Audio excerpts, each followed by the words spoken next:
Rashtrakranti news ವಿಶೇಷ ವರದಿಗೆ ಸ್ವಾಗತ. ತುಮಕೂರು ಲೋಕಾಯುಕ್ತ ಪೊಲೀಸರ ಭರ್ಜರಿ ಬೇಟೆ. ಲಂಚದ ಹಣ ಪಡೆಯುವಾಗ ರೆಡ್ ಹ್ಯಾಂಡ್ ಆಗಿ ಸಿಕ್ಕಿಬಿದ್ದ ಗ್ರಾಮಾಂತರ ಪಿಎಸ್ಐ. ಕಾರು ಬಿಡುಗಡೆ ಮಾಡಲು 1 ಲಕ್ಷಕ್ಕೆ ಡಿಮ್ಯಾಂಡ್, 40,000 ಪಡೆಯುವಾಗ ಖೆಡ್ಡ.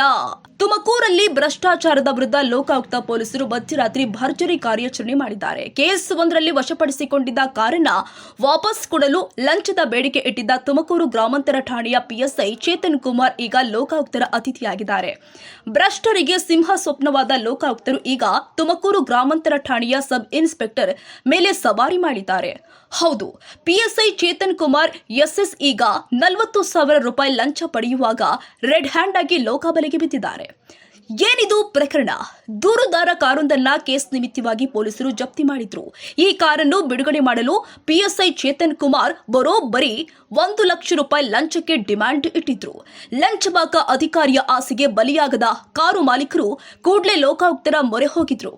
ಲೋಕಾಯುಕ್ತ ಪೊಲೀಸರು ಹಾಕಿದ ಮಾಸ್ಟರ್ ಪ್ಲಾನ್ ಪ್ರಕಾರ ನಿನ್ನೆ ಮಧ್ಯರಾತ್ರಿ 1:30 ಸಮಯದಲ್ಲಿ ಪಿಎಸ್ಐ ಚೇತನ್ ಕುಮಾರ್ 40,000 ರೂಪಾಯಿ ಮೊದಲ ಕಂತಿನ ಹಣ ಪಡಿತಾ ಇದ್ರು. ಈ ವೇಳೆ ಹೊಂಚು ಹಾಕಿದ್ದ ಲೋಕ ಅಧಿಕಾರಿಗಳು ದಾಳಿ ಮಾಡಿ ಹಣದ ಸಮೇತ ಪಿಎಸ್ಐನನ್ನ ವಶಕ್ಕೆ ಪಡೆದಿದ್ದಾರೆ.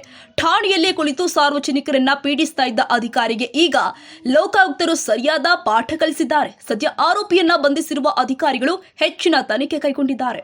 Suresh Babu M, Turuvekere, Rashtrakranti news, Tumakuru.